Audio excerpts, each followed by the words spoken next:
righty, good evening, ladies and gentlemen. Welcome to this week's edition of Roundabout Sports, presented by Interstate 70 Sports Media and also by Filthy Games Room. Buy, sell, and trade in St. Charles, Missouri. I am the maestro, Jeremy Karp. It is May 29th, 2024. It is a hot and humid May 29th. And I will say, though, we got a lot to cover, a lot to talk about.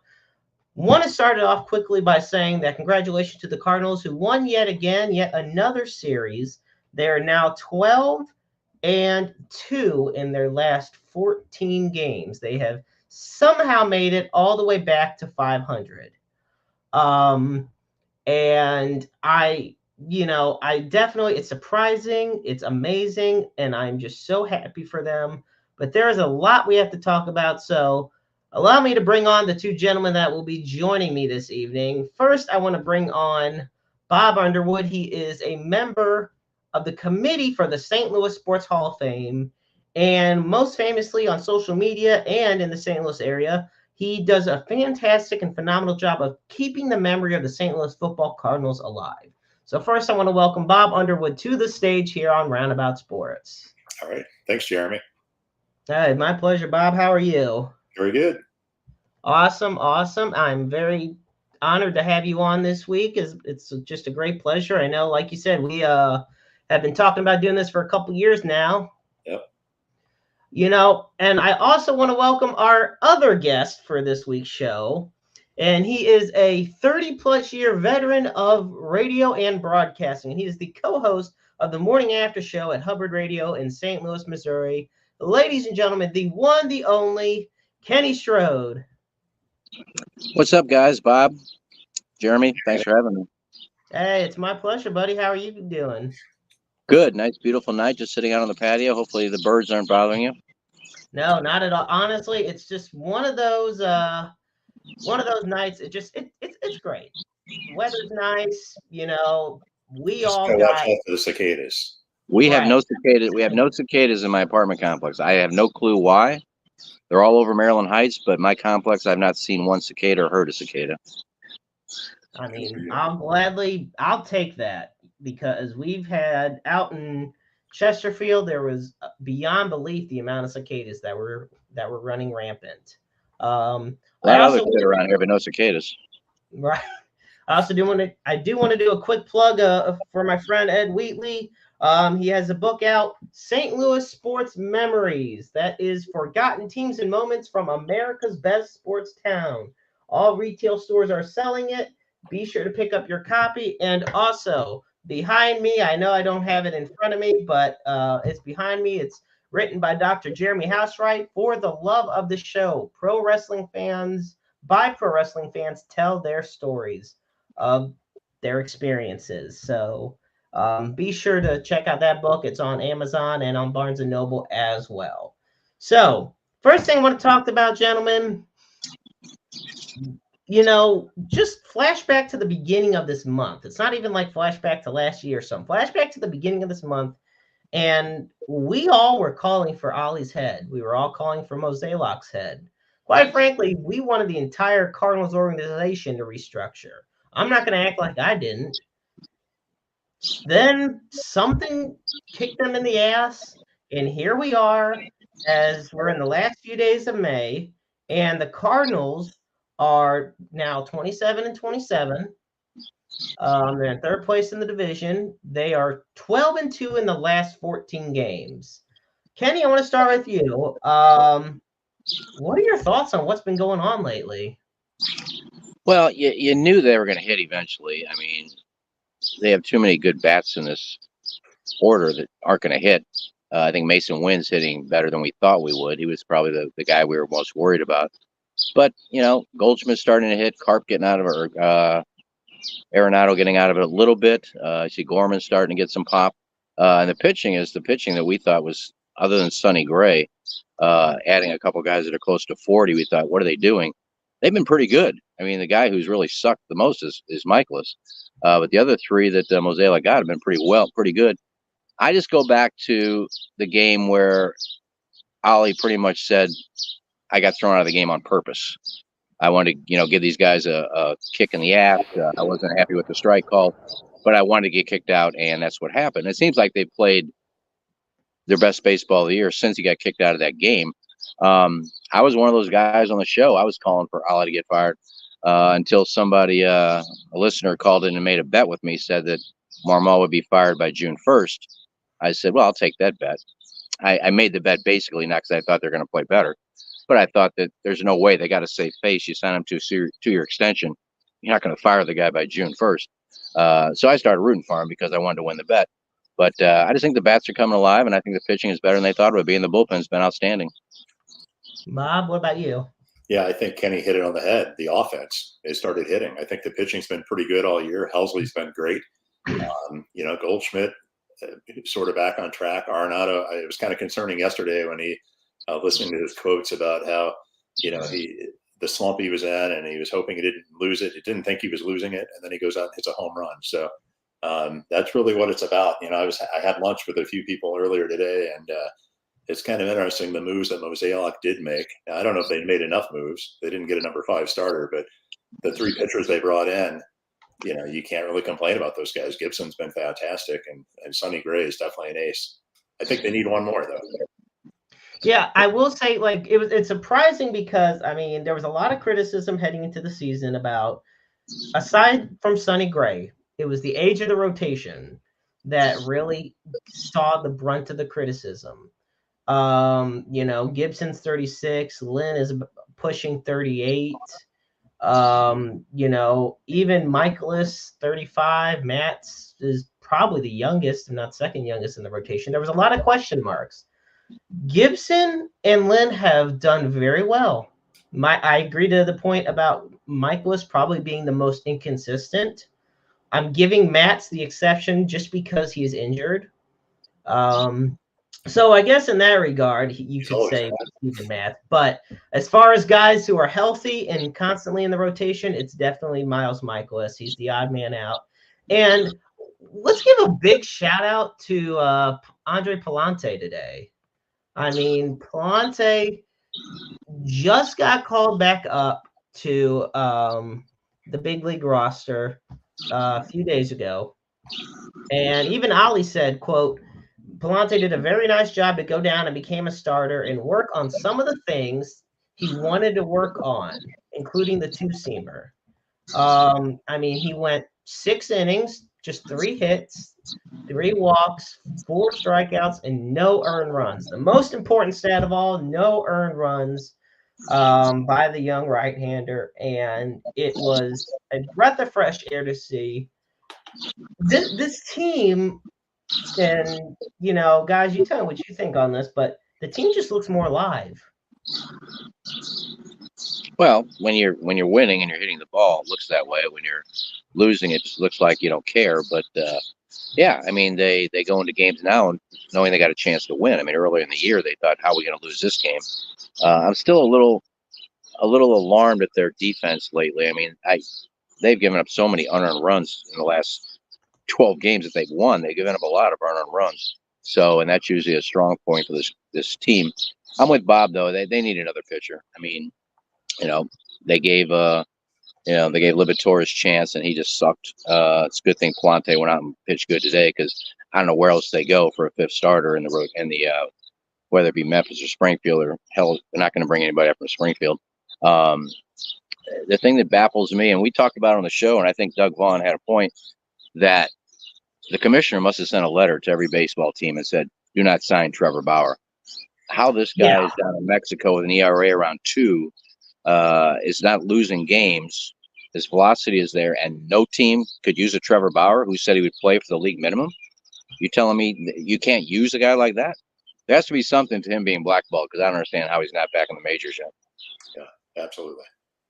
And we're going to find out more about the Cardinals over the next week or so, because they have to play in Philadelphia starting Friday for 3 games against 3 of the Phillies' top pitchers. And then I think they play Houston after that, who's kind of like the Cardinals. They got off to a slow start, and now they've won like 13 out of 18 or something like that. So we'll see. We'll see how they do against a better competition.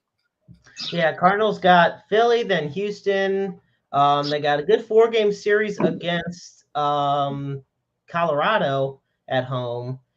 Then once again, you get into a couple key divisional series against the Pirates and the Cubs. And Cole, once again, and folks, be sure to send in your comments, whether it be questions or just comments in general. We've already had a lot of fans tuning in. Thank you all so much. Cole asked if Chris Archer is still available. And, well, the thing of it is, technically he's a free agent. He hasn't pitched since, I mean, I don't even know if he officially filed his retirement papers, but I do know he hasn't pitched since 2022.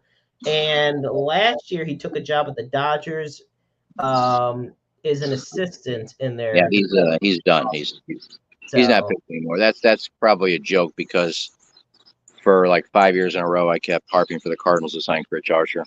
I just liked him. Oh my God. Yeah, he didn't.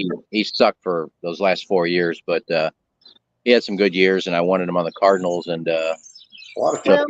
became a running joke.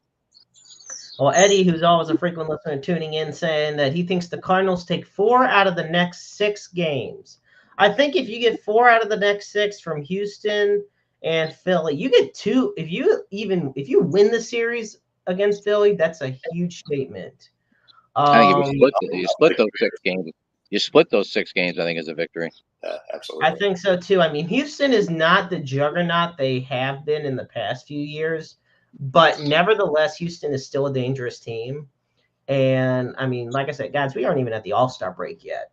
So, you know, it's any given ball game, any given day when something can change. So, well, I was a little surprised. I don't know why they don't do it, but with all the rainouts they had, they didn't skip the 5th spot in the rotation. I mean, I don't know why they didn't, especially the one where they used Libator as the 5th starter. They had a rainout and a day off. You could have skipped guys in the rotation and just skipped the 5th starter, and they kept putting them out there.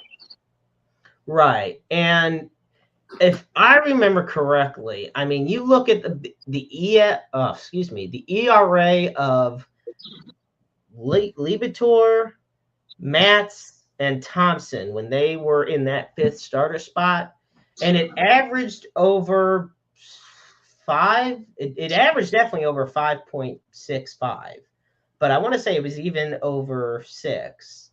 And Eddie Newt is still dealing with some injuries, but he has been back into the lineup. He went, I believe, 1 for 5 yesterday. He did not do too hot. And Ian Sunny, and he goes, are there pitchers that pitch with both arms? Shoot. I don't know, but we could use them. So I have heard of switch pitchers, believe it or not. I know of switch hitters, but I believe I've actually heard of switch pitchers that do work on trying to throw with both their right and their left arms. I've never seen one in the major leagues. Never seen one in the majors, though, and God forbid what'll happen in baseball if they do. Now Abbott pitched with one arm. Yeah, Abbott did pitch with one arm, and he got a no-hitter out of it. He threw a no-hitter, which may be one of the greatest feats in baseball. A guy with one arm threw a no-hitter. Yeah, I do think that is an absolutely fantastic feat. So I want to continue the baseball talk for just a second because this was some breaking news that came out earlier today. And so Major League Baseball announced today that the statistics of more than 2,300 Negro League players from 1920 to 1948 will now be added into their record books because it's now available into an online database that they fully integrated. And MLB said in a statement, quote, today's announcement's the first major step that makes the achievements of the players of the Negro Leagues available to fans via historical record. So what happened is basically it was a 4-year process to research every possible recorded stat for the Negro Leagues. And 35 of its stars now that are in the Baseball Hall of Fame. But there were 7 sub-leagues that made up the entire conglomerate known as the Negro Leagues.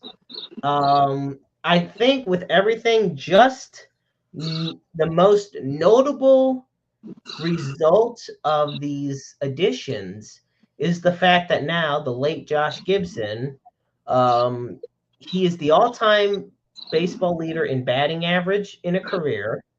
In a single season, he's the single season leader and career leader in slugging percentage, and the single season and career leader in on-base plus slugging percentage. His 372 average surpasses Ty Cobb's 367, and his 718 slugging takes over Babe Ruth's 690.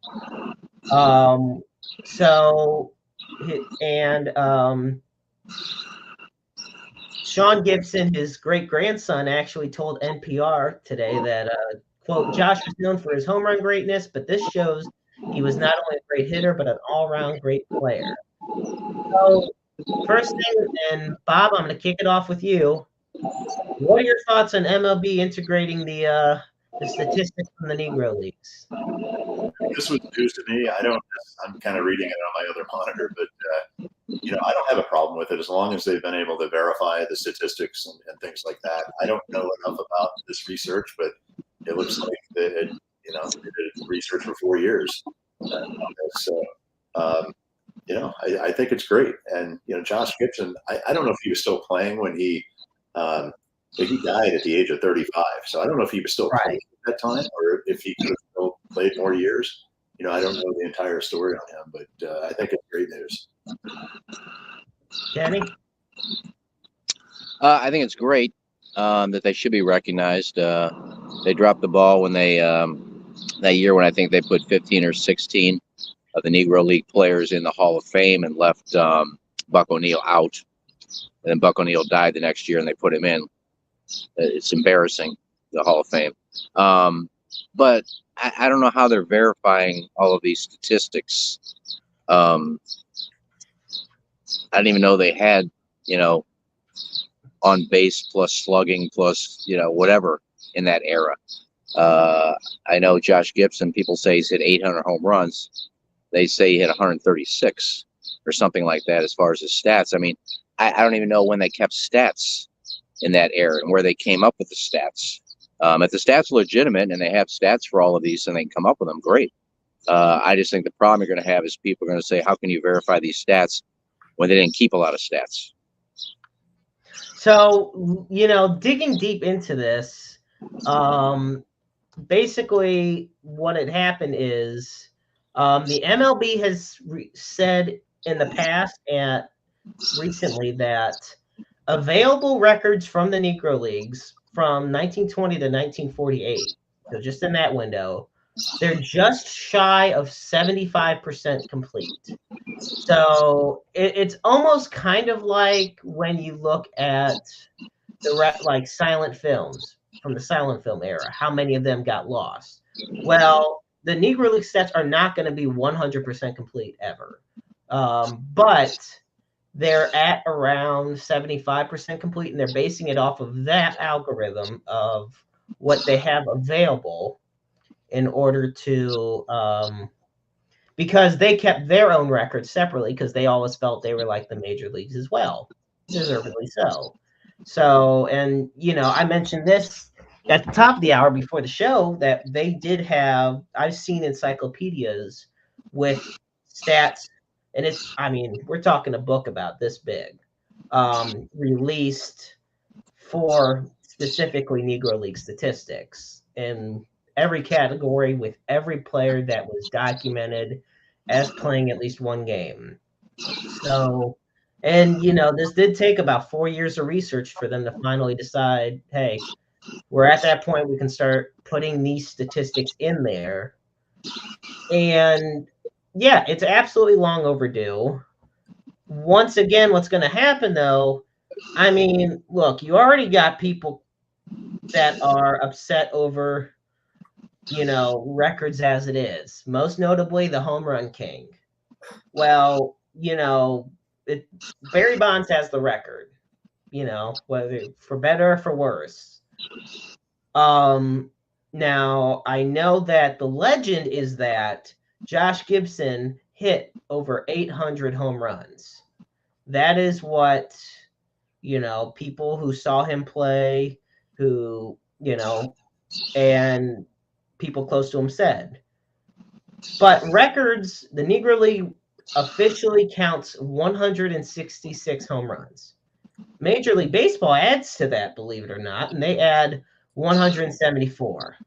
So we're always going to have detractors. We're always going to have people against these stats to an extent, but I do think this is something that's long overdue. I agree with you. I mean, some of the best players in baseball were the Negro League players that weren't allowed to play. I mean, I was fortunate enough to spend an hour with Buck O'Neill one afternoon. We had lunch. He was in town. We talked. He said Josh Gibson was the best player he'd ever seen in his life. And that's talking about people in the major leagues at that time. Josh Gibson was the best player he'd ever seen. If Josh Gibson would have played in the major leagues, he'd have been a first-time Hall of Famer. He'd have probably hit 700 home runs and been a 15-time All-Star, or probably a 10-time Gold Glover. We didn't get to see these guys. So it's long overdue. But you're right. There are going to be detractors that say you're making half of these stats up using algorithms to complete the rest of the stats.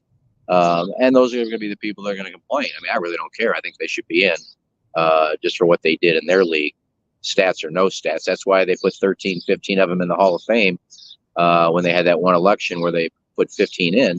And then I think they continue to put them in just from their Negro League play. So I have no problem with it. But there are people that are stat nerds, and they're going to just dissect these all they can. Yep. Absolutely. Yeah, I can totally see it. Well, gentlemen, so next up, first, I have to say thank you for those that are tuning in so far. You are tuning into Roundabout Sports, presented by Interstate 70 Sports Media, and by Filthy Games Room, located off Newtown Boulevard in St. Charles, Missouri. We'll be getting into a little bit more about Filthy Games Room in just a few minutes. First thing I have to say, though, is, Bob, I'm going to direct this one to you. You are a member of the St. Louis Sports Hall of Fame Committee. Am I correct? That's right. Yep. How does it feel, first of all, being a part of such a prestigious group? So I've been a selection committee member for a couple of years, and the Hall of Fame was founded in 2009 by someone who I'm sure both of you know, Greg Marisek, the late Greg Marisek. And Greg hired me in 1998 to work at the KFNS. Yeah, and so Greg, or the Hall of Fame. So the mission of the Hall of Fame is to celebrate sports history in St. Louis, right? So, and we know we have a lot of sports history. We also want to preserve that history. And like I said, we've only been around 15 years. We do have some backlogs and things like that. We haven't been around as long as the Missouri Sports Hall of Fame. But one of the, and we're very similar to pro sports Hall of Fames. We vote, at least since I've been around. We have nominees from different categories. We vote. The people who have the most votes move on to the next category or the next round until we get our 10 inductees. We have 2 events per year. We induct our inductees. The next one is September 5th, and we actually just had a vote, our final vote, a couple of weeks ago, where we determined the last 10 or the top 10 vote getters. So I can't reveal any of those other than one, and it's Randy Carricker, someone that both of you know. Randy, I think he's been in the sports media for 40 years or so.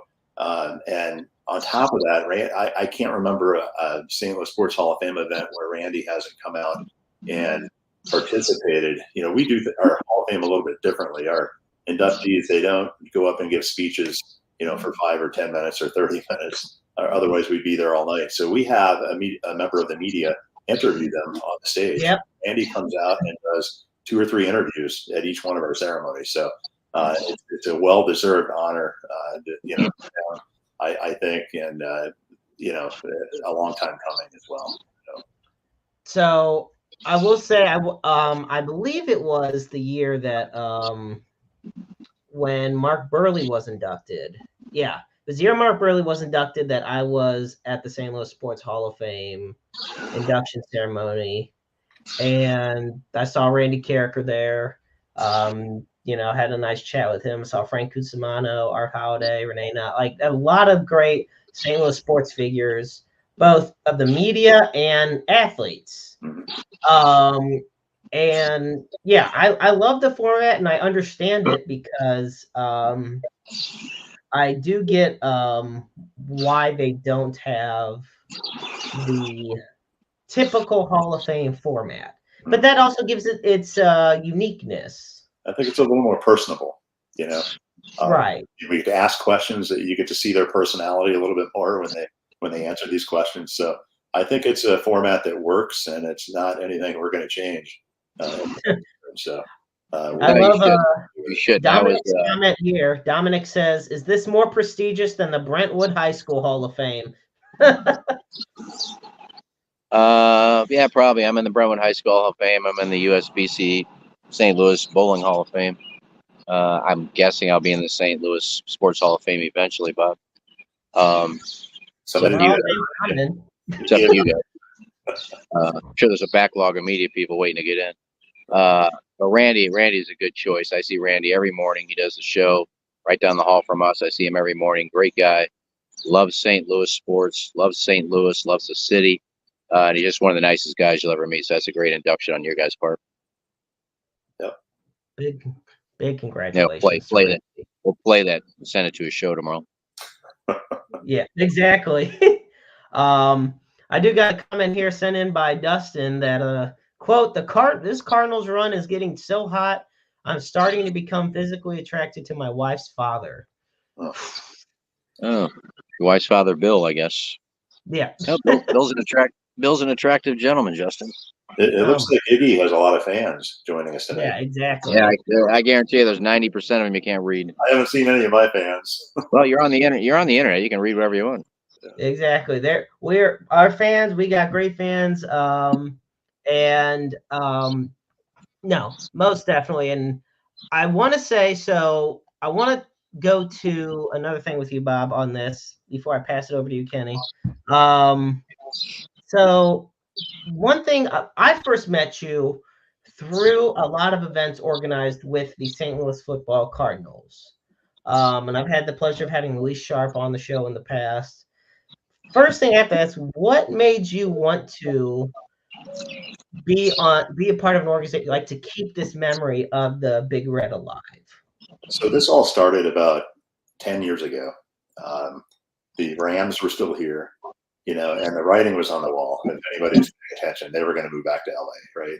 They weren't good either. They hadn't been good for a long time. So I was disgruntled, and I got on social media and the internet and kind of looked up Jim Hart, Terry Metcalf, some of the players I grew up watching. And there's just and even to this day, there's not a lot of information on the football Cardinals online. Even an example I'll give you is probably 10 years ago, I went to NFL.com and I looked up Dan Deerdorf, and they have these player profiles, and it said he played for the Arizona Cardinals, so it kind of ticked me off. So I'm like, okay, I had free time, I created some social media accounts, just uploaded some photos, things like that, and it just kind of took off. Players started joining, family members participate. I've met so many sons and daughters and grandkids, these players. Not to mention, I just had lunch with Jackie Smith and Johnny Rowland and some others this afternoon. They've become great friends. It really took off. So that's how it started. It started out kind of small, just as a little hobby, and just kind of grew into something I never thought it would. That's great. That was that's like my childhood. I go all the way back to Charlie Johnson as the quarterback. But my dad worked at Charcoal House for many years, and Jim Hannafin used to come in there all the time. And so we'd always get tickets from him and go down there. And, as a kid, you didn't care. You were at Busch Stadium in 30-degree weather watching a football game. But I just fell in love with all those guys, Roger Worley and Larry Wilson, Johnny Rowland and Mel Gray and Jim Hart. I mean, even TVG when he was there. It's just a lot of memories, and I'm glad you brought that back. Yeah, and they're just great people. They're great people, all of them. Absolutely. When you talk about having those relationships with those former players, I think I was very grateful. I have the picture, but it's on a different, like, old cell phone I have. But it's a picture of me and Jim Hannafin. He actually lived at the same facility as my late grandma and my grandpa during the last years of his life.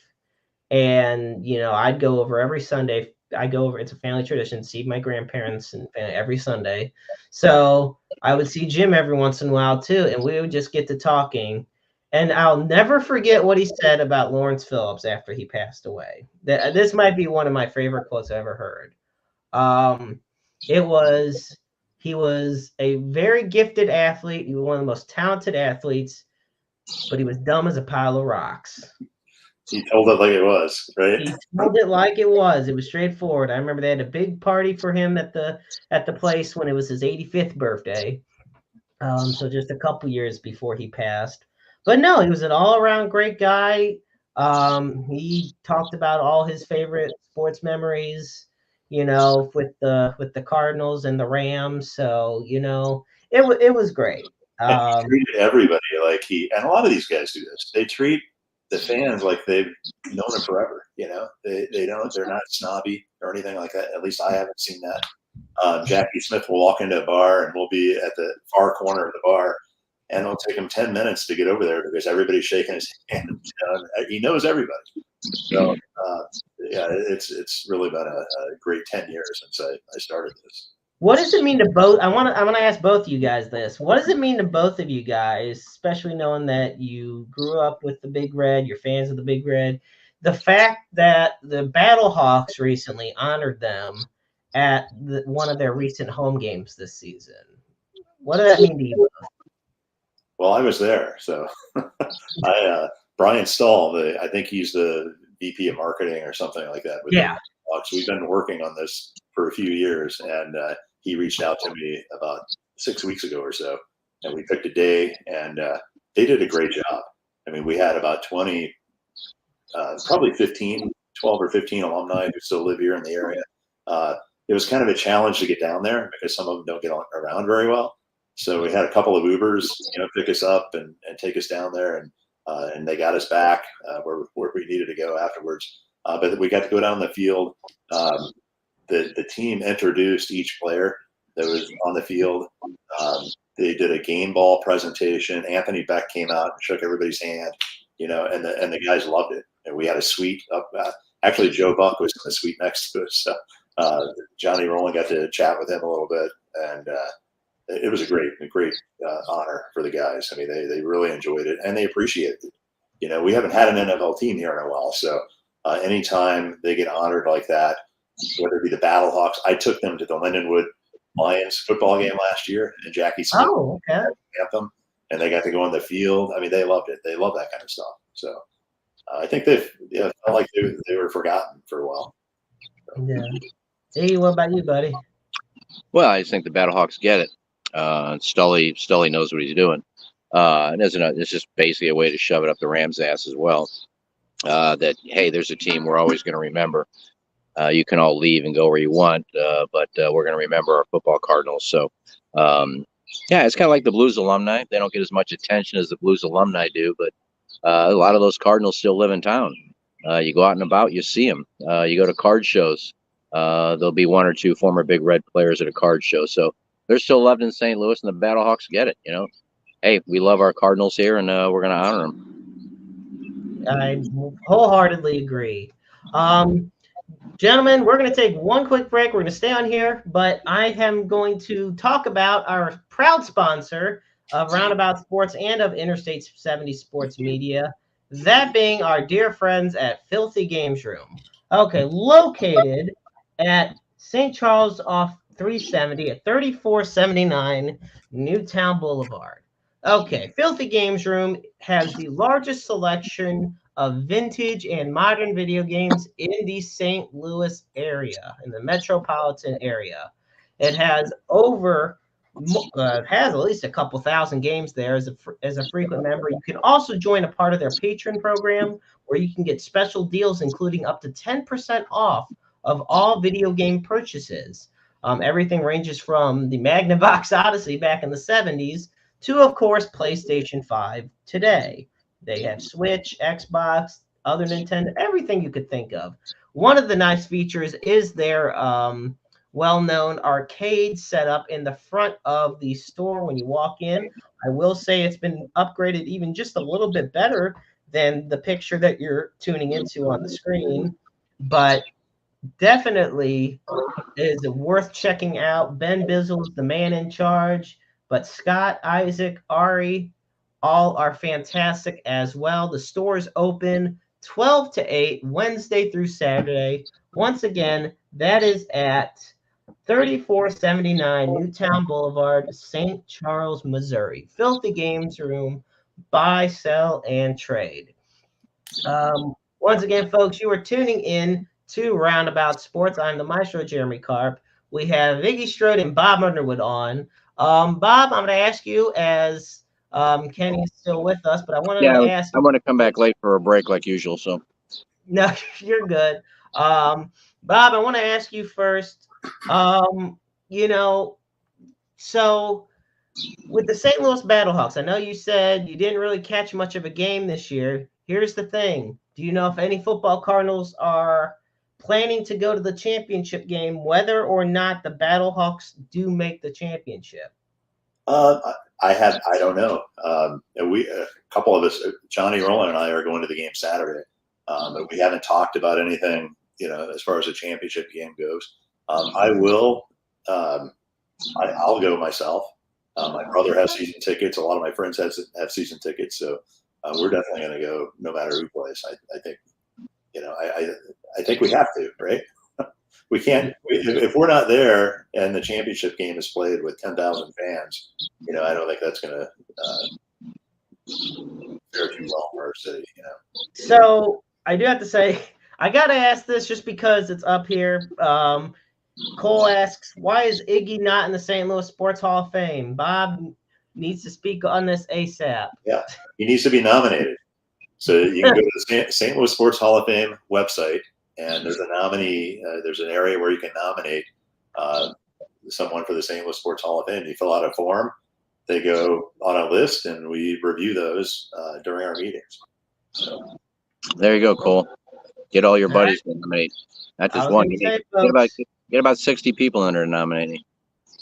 I was going to say, folks, if you want Iggy in the St. Louis Sports Hall of Fame, you know what you got to do. You just have to go to STLshalloffame.com, and you will find the proper links to get you there for nomination.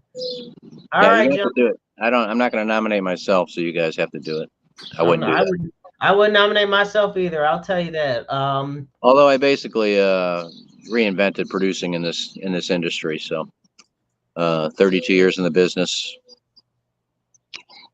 It's awesome. Do the research.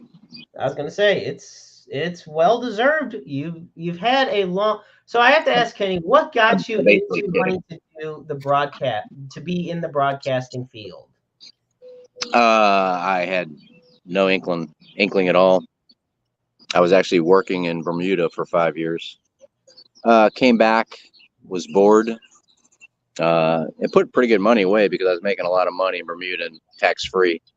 So I saved quite a bit. But I got bored, so I went back to work at the Pasta House just to kill time. And we had a softball team. And our KSP, the All Sports Station 1380, had just started. And they were going around St. Louis playing charity games against various companies, and the Pasta House played them. I went out to have drinks afterwards with Bob Ramsey and Rob Fisher, who now works for the Memphis, does pre and post game for the Memphis Grizzlies. And we just started talking sports, and they said, "You know a lot about sports." I said, "Well, I played it and followed it my entire life." They told me about KASP. We just started a sports station. We need a producer. Do you want to produce? I said, I have no clue how to do that. They said, well, you'd be an intern and just, we just need topics to talk about. Maybe get us a guest here or there. That's pretty much it. So I said, yeah, I'll give it a try. So I went in, and first day, now granted, I'm an intern, I'm not getting paid. They said, just get there about 9 o'clock. I got there like 9:02, and they had a sheet of paper. Back in those days, you didn't even know who was on the air. If your name was on the sheet, you got to be on the air. And it just said Kenny Strode, producer. And next to it, it said late. And that was Jay Randolph Jr. who put that on there because I was 2 minutes late. He goes, late. And I'd never met. I said, who the fuck is this guy? We ended up being best friends for like 30 years. So that's how it started. And I got lucky. I got, excuse me, I got connected to a guy at WFAN, Rob Scalaro, who I reached out to, and he said, I really like that somebody's going to work at being a producer. He sent me a bunch of phone numbers, faxed them, because that's all we had back then. And the first guest I got on was Greg Maddox from his house in Las Vegas. And it just kind of went from there. I just became a guy that had a golden Rolodex and made a bunch of contacts and been doing it for 32 years. I was say, you recently celebrated your 32nd anniversary in radio. Yeah, 1992. I started in May of 1992 at KSP. Worked with some of the greats. I mean, excuse me, I'm swallowing mosquitoes out here. This is terrible. Bob Ramsey was there. Kevin Slayton was there. Mike Claiborne was there. Rob Fisher was there. Jay Randolph Jr. was there. Brian McKenna was there. So we had a pretty good lineup that's been around forever. Yeah, that's a big who's who when it comes to the local broadcasting. Yeah. So we had and guys that are still around. I think Kim Hibbs was there, and he went on to do some, I think, work for News Channel 5 for a while. Randy Hugh and some other guys. But yeah, it's a good stable of guys that started out sports radio in St. Louis. So you do this for over 30 years. Have you ever thought to yourself, like, honestly, at what point you want to get to keep, or do you just say to yourself, one day at a time, I'm going to keep going. I love doing what I do. Well, I have no choice. I have no money. I mean, I'm in radio for 32. There's no money in radio. Yeah. I mean, I'm collecting Social Security, which is great. I'm collecting my money and still working, getting paid. So like having 2 jobs, getting paid for 2 jobs and only having one. Now, I love what I do. Even if I made more money in Social Security benefits, retirement benefits, I'd still work. I mean, I go in and I bullshit for 3 hours a day with 4 great guys, and I have so much fun. You know, we're a big, happy family. I love working at Hubbard. Thanks to them for 2 years ago bringing us over, getting us out of that shithole we were at. And just being at Hubbard is just tremendous. I mean, I get to see guys from KSHE and The Point and WL and The Arch and 101 ESPN every morning. All guys and girls that I've known for a long time, and I get to see them every morning, working for the best company in radio. So, yeah, even if I had money, I probably wouldn't quit because I enjoy it too much. I would say, what's a good piece of advice for somebody who, because it is true where unless you're at a really high prestigious level, you're not making a whole lot of money in the field, like unless you play the cards right or you're at a certain position. I mean, what do you tell people that are up and coming in the field as far as realistic expectations go? Go do something else. Seriously. But if you're serious about getting into it, just learn everything you can. Don't. I spoke at Brentwood High School not long ago to people that wanted to get into communications and journalism and broadcasting, and I said, don't go in there thinking you're going to be a on-air celebrity. Nobody just gets hired out of college, to be a host of a show. You got to learn everything. Learn how to produce. Learn how to run the board. Learn how to edit. Learn all of that stuff. And then you're a person that's in need, because well, hey, this guy can run the board if we need one, and he can fill in, and he can produce if we need it. He can go back and edit interviews if we need him to. Be a jack of all trades. Learn everything there is to know in radio. And then a lot of people started like that. I mean, Learn, who's one of my dear friends, KSHE, and now at The Point. I mean, she started as a promotions director, and now look at her. She's one of the most well-known personalities in St. Louis. So you're not going to start on the air. You got to start elsewhere and then move up, but just learn everything you can. Don't just be a one-trick pony. I mean, that's pretty fair enough. I know a lot of people that, it is hard. I didn't get a bachelor's degree. I'm going to say this. I've been in the journalism field since about 2013. And got a associate's in majoring in communications and journalism.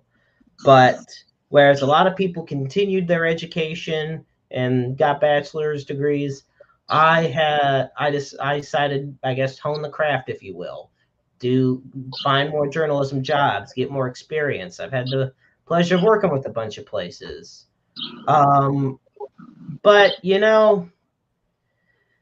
it's a lot of hard work. I'll tell you that much. A lot of times I wonder, I tell myself I have to keep going. I want to keep going. I love what I do, but I'm not going to sit here and act like every day is an easy day.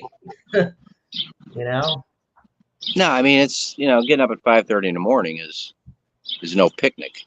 Right. But I've been doing it long enough now that it's, it's no big deal. It's like I go to bed at 9:30 and I get 7 hours sleep. I'm fine. But you also have to get lucky and be at a good company. I've been with some good people. Working with Greg Marisek was great. But then I've worked for, I don't know if you can cuss on here or not, but I've worked with some fucked up companies that didn't know what they were doing, didn't know how to treat employees, spent money unwisely, then couldn't pay their employees and never got a raise and made you do the job of 3 other people because they didn't want to hire another person to take the job they just got fired from. And then going to work is no fun. I mean, I've always had fun on TMA. It's just after the show that you had to worry about things. Hubbard don't have to worry about that. It's a great company. So you got to get lucky and be with a good company and be with a good bunch of people. And sometimes you have no say-so in that. I agree, Bob. I want to kind of ask you, because I know that I mean, you're a former Navy veteran, so first off, I want to say thank you for your service. I know they just honored everybody for Memorial Day, and Cole, who's saying he's has signed off because of a late night. I want to thank you so much for tuning in, and thank you so much for everybody who is tuning in.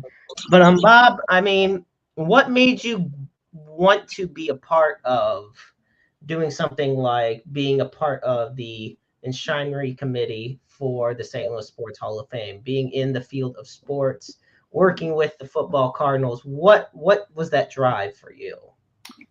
As far as getting with the Hall of Fame? Yeah. I was asked, basically, and I thought it was kind of neat. And, so part of, and you mentioned earlier, part of my kind of mission with the football Cardinals is to kind of preserve their history, right? So I thought it kind of went hand in hand with the St. Louis Sports Hall of Fame. One of the neatest things, we induct a lot of people over the years, and I look at the nominee list, and I have to be honest, I don't know who some of them are. After I got out of high school, I was in the Navy for 10 years, so I moved, and a lot of the athletes we put in were before my time. But one of the neatest things is just reading their bios and learning about them. We put in, for example, I think early last year, we put in a basketball player from Madison High School named Don Freeman. And Don, I'd never heard of him, but when you start learning about him, he was an all-state center at Madison. He went to the University of Illinois. His senior year, he averaged 27 points a game, and he was an All-American. He got, I think he played 8 or 9 years in the ABA. He was a 5-time All-Pro with the ABA, and then he finished his career with the Lakers. So it's things like that, and all of these inductees have stories like that. We all know about the Chris Prongers and players, the big name players like that we induct, but it's these lesser known players, high school coaches, Olympians, diver. We put swimmers and divers in from St. Louis that have participated in the Olympics, and to be honest, I didn't know much about it until you read about them. So that's one of the neatest things about being part of the St. Louis Sports Hall of Fame. Yeah, I like that because, like, take an instance for last year. The whole when you mention about people that you just know, or that you're learning about, you're reading about. Okay, so last year, I mean, yeah, you had your Chris Prongers, you had your Jason Motts, for example, but you also had you had somebody like Curtis Francis from Worldwide Technology. Francois. You also had John Hewlett, who everybody knows the voice, but the thing of it is, everybody may not know the name. It's kind of like the late great Ernie Hayes or Jeremy Boyer, who I had the pleasure of interviewing a few weeks ago. That it's the behind the scenes or in the box guys that do so much, and it kind of just goes uncredited, if you will, or not as out there. So it creates that unique experience to get to learn more. Well, I guarantee you, John Hewlett, half the people know him from being the Cardinals PA guy, and half the people know him from KC for 40 years. Yeah. And he's been the Cardinal PA guy since like the late 1980s or something. So everybody knows his voice, right? And everybody knows John Hewett's voice at this point. Like, that's the voice of Busch Stadium that you've heard. Right. Like, absolutely. In there. So the other thing I like about the Hall of Fame is, you're not going to see 4 St. Louis Blues or 4 hockey players go in or 4 Cardinals go in. We try to limit it to one person per category. We have auto racing, we have bowling, we had a nominee who was in judo, that won some championships. I thought you had a chess philanthropist, Rex Sinqueal, last year. We put in Rex Sinqueal. I mean, this is the Chess Hall of Fame here, and he's donated a lot of money for local amateur sports as well. So we look for stories like that. People who, Rex Sinqueal is probably a billionaire, right? But there are a lot of people behind the scenes who are part of Matthews Dickey's Boys Club and volunteers, and they donate money and things like that people don't know about. But without them, some of these clubs don't exist, So we try to find those kind of nominees and get them in. So it's very rewarding so far. Now, is it a twice-a-year ceremony or is it a once-a-year ceremony? We do 2 per year. We do have one, and usually we have one in the Metro East somewhere earlier in the year, and then the last couple have been at the Missouri Athletic Club, which they've been great. It's just such a great facility, and it really the ambiance, it just lends some credibility to the Hall of Fame. I don't know where I know the first one I went to was at the Hilton Frontenac, which was a nice facility. There's a hotel there, where the out of town can stay there. It's not as nice as the MAC. I mean, that's just a great place. They got a big bar downstairs, that people can go to, and beforehand, the media comes out and does interviews. So it's really a neat facility. Is anybody in professional wrestling in the St. Louis Sports Hall of Fame? I'm sure there are. I've only been here for 2 years, but I do know Larry Matisek is in. I'm sure you guys, if you're a wrestling fan, yes. Larry Matisek. I'll be honest, I have the bias. I'm a big wrestling fan, but I just was wondering. I would bet that Harley Race is in there. You would think Harley Race. I would even say, Lou Thez would probably be in there as well. But Harley Race, Larry Matisek, I mean, such huge components of St. Louis wrestling. And, up until the day he died, Harley ran WLW out in his hometown, out in Troy, Missouri. So had the pleasure of meeting him just a few years ago. But I do love the diversity as far as the athletics and the fields go for the Sports Hall of Fame, because it really recognizes all different phases of what it is being a part of this city. At the end of the day, it's about being a part of St. Louis history. Tony Van Zandt. I don't know if he played at college down, but he was a high school all-star, right? He was a Canton running back prospect. He's been in, I don't know what year he went in, but he's been in for several years. Just went into the Missouri Sports Hall of Fame last year, I believe, also. I think he still lives in the area. Okay. Well, gentlemen, before we close it out, I do want to thank you both so much for being on. But there is a story that is also came out today that I wanted to bring up, and I know Iggy, you wanted to bring it up as well. And that is about that the criminal charges against golfer Scotty Scheffler have been dismissed. So the world's top golfer was arrested and handcuffed in Louisville during the PGA Championship. And the Jefferson County attorney, Michael Connell, asked the judge to drop the 4 charges against him. And Scheffler was arrested on May 17th. And he said he was charged with a felony for assaulting an officer on top of 3 misdemeanors.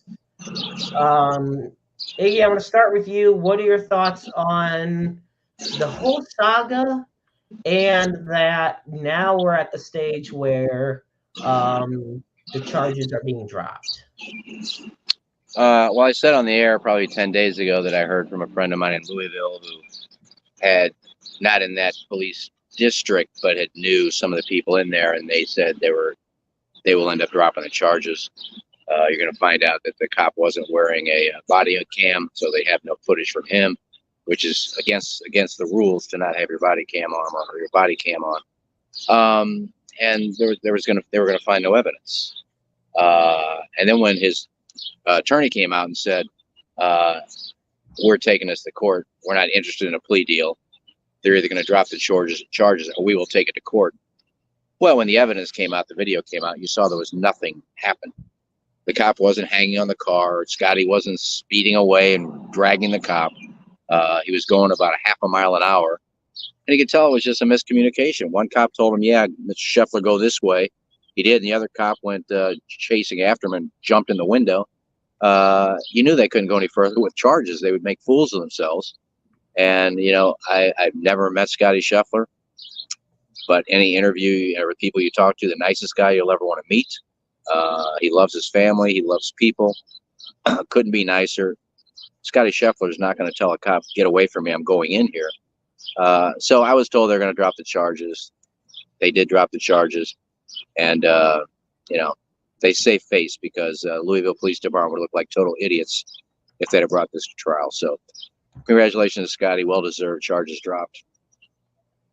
Yeah, and you know, I do want to say first, Bob, before I hand it to you, was that I think one of the most embarrassing aspects of all of this was the viral video released of Scheffler in handcuffs being escorted by the officers from the scene, PGA Tour, and everything. It's definitely something that, you know, is going to stick with him a long time from now. Yeah, I saw something came out earlier today, too, that there was either video or audio of Scheffler in the back seat of the police car.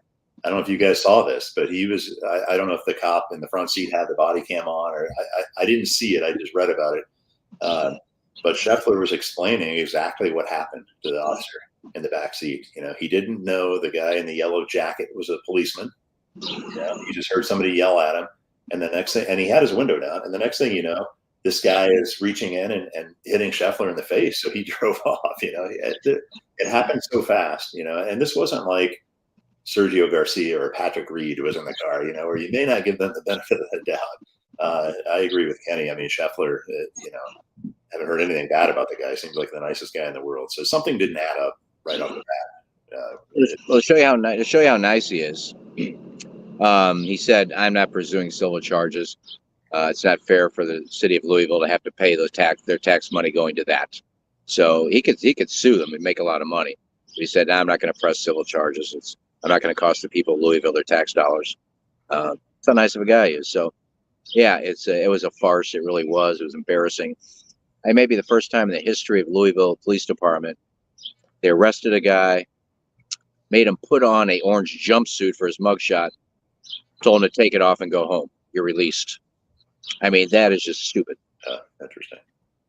Yeah, that is something that they definitely botched up. And, you know, to your point, if Scotty does say he did end up filing charges, it wouldn't be something that people would be like, oh, he shouldn't do that. Oh no, why would he do such a thing? It would be totally justifiable. But to your point, it showcases the character he has when he makes it clear he's not going to pursue such charges. Yeah, I mean, he's, he was embarrassed by the whole thing, but he knew he didn't do anything wrong. He just said it was a misunderstanding, and for the guy to go out and play as well as he did, he didn't win, but to play as well as he did, just shows you that, he can shake things off and try to not think about other things except for golf. But it's hard to do. But, I would say that the cop probably cost him a title. He probably would have won the PGA without all that shit in his head. So the cop probably cost him another major. So I'd sue him just for that. Yeah, I was going to say now, Craig over here who joins us comments saying, quote, Scheffler was very classy about the whole thing. He could have been a clown about it, but good dude. Hey, Craig's one of my fans, by the way. So I've got one friend listening or watching. Thanks. Well, he is a good dude, and he's good for the game of golf. Absolutely. Well, gentlemen, first I want to say how much of a pleasure it has been having you guys on. And I look forward to when I get to have you guys on again. I look forward. It means the world to me to have you both on this evening. So thank you for having me. I appreciate it. And you can bring me on again when Bob puts me in the Hall of Fame. Look, and like I said, folks, yeah, we are officially tonight on May 29th edition of Roundabout Sports. We are officially starting the Get Iggy in the Hall of Fame, in the St. Louis Sports Hall of Fame. We are launching. Talk to Johnny Marisek. He's got some pull. I'm going to talk to Johnny Marisek. I'm going to definitely talk. Bob's going to wonder why his messages are going to be flooded by friends of yours, Iggy, wondering why he's not in the Hall of Fame yet. Well, I'll even come to this one. I said if I ever win the Missouri Sports Hall of Fame, I wouldn't go because I think it's a farce. St. Louis Sports Hall of Fame is a good Hall of Fame. I'd go to that one. Yeah, so I do have to ask that. What makes, and I know it involves the scope of it different because one's St. Louis more strictly and then the other's Missouri. But to you, Iggy, what makes the Missouri Hall of Fame less on a level than the St. Louis Sports Hall of Fame? Well, first of all, I'm going to say Gerald Andrews, who ran that forever, is a good friend of mine. Does a great job. But to me, it's more of a money grab. They put so many people in because they know they're going to buy tables of 10. I mean, they're putting in, high school softball coaches. They're putting in softball teams from 1948 to 1952 from Kickapoo. They put as many people as they can because they know they're going to buy tables of 10 and spend money. They have to. So, they put Marty Prather, who I love Marty Prather. They put the sign guy in there because they know he's got a lot of friends. He bought 3 tables. So it's more of a money grab to me. There's a lot of people in there that don't deserve to be in there. It's kind of a sham Hall of Fame just to raise money and make a lot of money, which his organization should. But when you're just putting people, groups after groups after groups after 100 people in one sitting to fill up a room and make money, I think it's a farce. Yeah. To be fair, they do have a brick and mortar building that they have to pay for and staff on salary. Yeah, I get all that. They got to raise it. They got to get that money. They have enough fundraisers. My God, I think when they do, they don't even give out sponsors exemptions into their golf tournament. They do the price cutter every year. They have 3 tournaments throughout the year and make people pay to try and get a sponsor exemption. And I think all that money goes to the Hall of Fame too. So I could be wrong, but it's I will pretty say this money. much though, for the sake of when it comes to Hall of Fames, I don't like when Hall of Fames have to have a set amount of inductees. I like it look, for all the problems Cooperstown has, and all the controversy surrounding them when it comes to their inductions and inductees for that matter, or which ones aren't in as much as some of the ones that are in. I like the fact that you can go a year where maybe 2 people are inducted, another year where you might have 4, and then you'll even have a year where no one gets inducted because they don't meet the threshold, as opposed to every year. And I'll do WWE Hall of Fame. I know, big professional wrestling fan here, but they have a set amount of inductees every year. And there's people in that Hall of Fame that, especially for the WWE Hall of Fame, aren't exactly, worthy compared to some others. And so it creates that whole thing. Well, what makes it special being in this if everybody eventually can get in it, Yeah, I get that. And the Baseball Hall of Fame, too. I mean, to leave it up to the writers. I mean, some of these writers shouldn't have a vote. It's pretty much a joke when you see the ballots they fill out. But the years they have nobody in is because there's really nobody worthy to go in, even though they can vote for 10. A lot of them still vote for 10.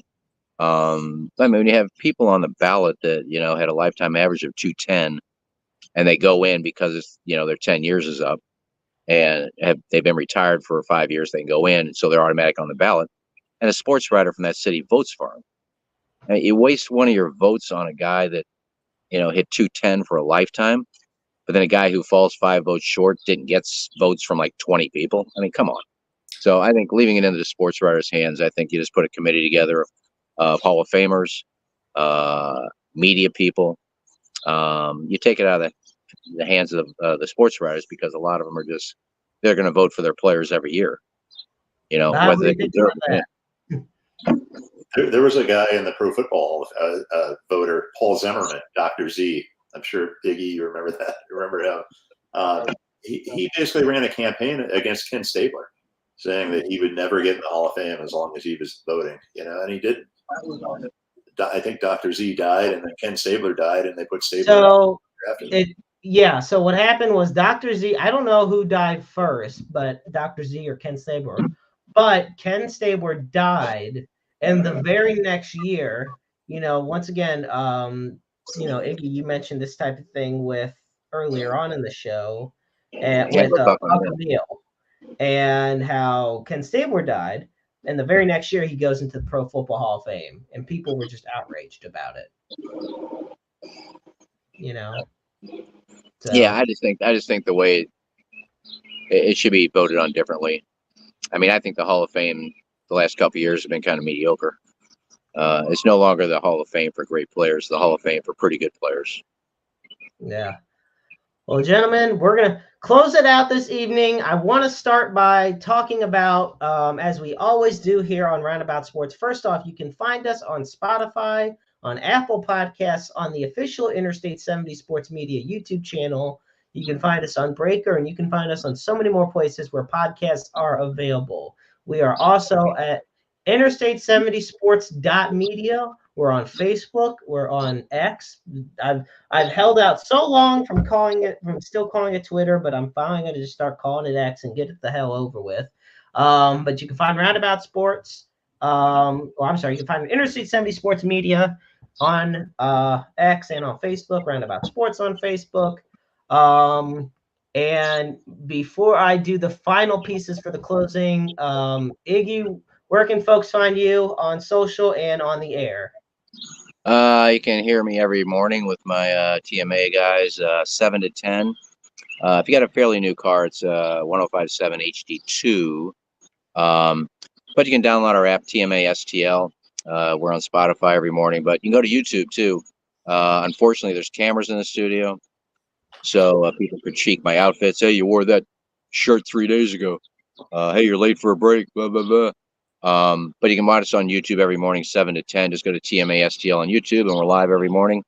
You can catch me on Instagram, Kenny Strode, Twitter, Iggy Strode, Facebook, Kenny Strode. Yeah, that's about it. I'm all over the place. Just Google me. Bob, what about you, buddy? I mean, I have some personal social media accounts, but I don't have a lot of interesting things to say. So, but I do have, the Big Red. I have a private Big Red group on Facebook.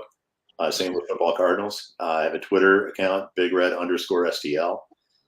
We also have a blog, even though I've been too busy to write anything in several months. But the Big Red Zone, we've done a lot of Where Are They Nows with different players. We've ranked draft picks over the years. It's all St. Louis Football Cardinal related. There's a lot of cool stuff in there, and I think that's it. By the way, I started the Where Are They Now. You started? Everybody's stolen that now. Sports Illustrated stole it after me, but I started with Frank Cusimano. I said, let's get a player on from way back in the day. We'll call it Where Are They Now. So something else I invented as a producer, Bob. Do you want to put that in the resume when the Well, that can definitely when the nominations start coming in? We're going to write that one down. So that's another thing. I'm writing it down right now for Iggy for the Hall of Fame, folks. All right, folks, you can also, now as we always do when we close the show, you can call the NAMI helpline at 1-800-950-NAMI. That's 1-800-950-NAMI. It's the National Alliance on Mental Illness. They are the largest grassroots mental health campaign in the nation dedicated to building better lives for those who struggle. The line is open 24/7. And of course, we also put at the end of their show the Suicide and Crisis Lifeline. And for that, you dial 988. The line is open 24/7, 365, 366 on leap years such as this year. Understand that you're never alone in this world out there. There is always somebody who is willing to help you, listen to you, be there for you. We all go through struggles every single day, and none of us are better than anybody else. And just because we struggle doesn't mean we have to go down the road alone. You are just a phone call, a text message, an email away. The help is always available. And you could also be the listening ears or the watchful eye for somebody who is in need. So there's a lot of love in this world, which makes sure to help spread it. So once again, I want to thank Kenny Strode. And can I say something real quick? Since you brought all that up. Thank you for that. Thank you for mentioning all of that. I'm also president of the Megan Meyer Foundation, which is an anti-bullying and teenage suicide prevention, and it's very important. Mental health is very important, and there's always somebody out there can talk to you. You don't know what anybody's going through that day, so try to be nice to somebody every day. You don't know what they're going through. If you can do that, you make the world a better place. I know, I kind of go back and forth with listeners on the show every morning and kind of take digs at them. It's all part of the show. But try to be nice to everybody every day. At least say you love them to your loved ones. Be nice to a stranger. It goes a long way. You know what they're going through, and we learned that with Grayson Murray on the PGA Tour last weekend. It never hurts to be nice to people. So there's always somebody you can reach out to. So thank you for mentioning all that. That's great. It's a pleasure. We've done that. I've done that probably every show since I've started at this point, few years ago. So, folks, tune in next week. I know in a few weeks we'll have Tyler Cooley on the show, but tune in next week. Until then, he's Kenny Strode, he's Bob Underwood, and I'm Jeremy Karp.